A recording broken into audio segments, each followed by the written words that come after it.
हमने बात की थी व्यंजन के बारे में और आज हम बात करते हैं शब्द के बारे में। तो सबसे पहले शब्द होता क्या है? वर्णों का ऐसा समूह जिसका एक निश्चित अर्थ होता है शब्द कहलाता है। क्या है कि वर्णों का एक समूह होता है जिसका कोई अर्थ निकलता है। जैसे फॉर एग्जाम्पल कमल, इसका एक अर्थ निकलता है।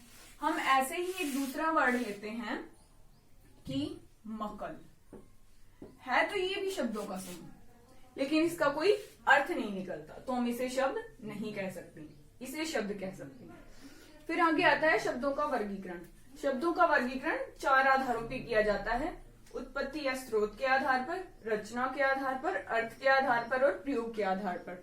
तो आज हम बात कर देंगे उत्पत्ति या स्रोत के आधार पर। उत्पत्ति या स्रोत के आधार पर शब्द को 5 भागों में बांटा गया है: तत्सम, तद्भव, देशज, विदेशी और संकर। तो सबसे पहले बात करते हैं तत्सम शब्द के बारे में। तत्सम शब्द वो शब्द होते हैं, संस्कृत के शब्द होते हैं, जो हिंदी भाषा में अपने मूल रूप में प्रयोग किए जाते हैं। जैसे फॉर एग्जाम्पल दधी, नासिका, और उसके बाद आते हैं तद्भव शब्द। ये संस्कृत भाषा के वे शब्द होते हैं जो हिंदी भाषा में प्रयोग करते समय अपना मूल रूप बदल लेते हैं। इसी के एग्जाम्पल को लेंगे, जैसे दधी है, ये तत्सम शब्द है, इसको हमें तद्भव शब्द बनाना है तो हम इसको लिखेंगे दूध। नासिका है, नाक। हो गया क्लियर कैसे बदल के प्रयोग किए जाते हैं।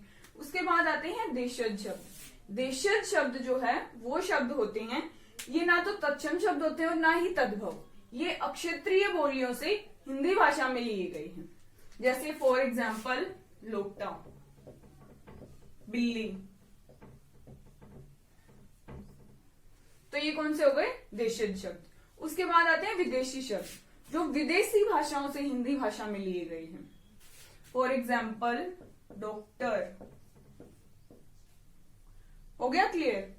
उसके बाद आते हैं संकर शब्द। अब संकर शब्द कौन से होते हैं? जो 2 भाषाओं से मिलकर बने होते हैं। फॉर एग्जाम्पल टिकट घर, हम इसको अलग अलग करेंगे, टिकट प्लस घर। ठीक है, तो ये दोनों शब्द जो है वो कौन सी 2 अलग अलग भाषाओं से लिए गए हैं। कौन कौन सी भाषाओं से लिए गए हैं?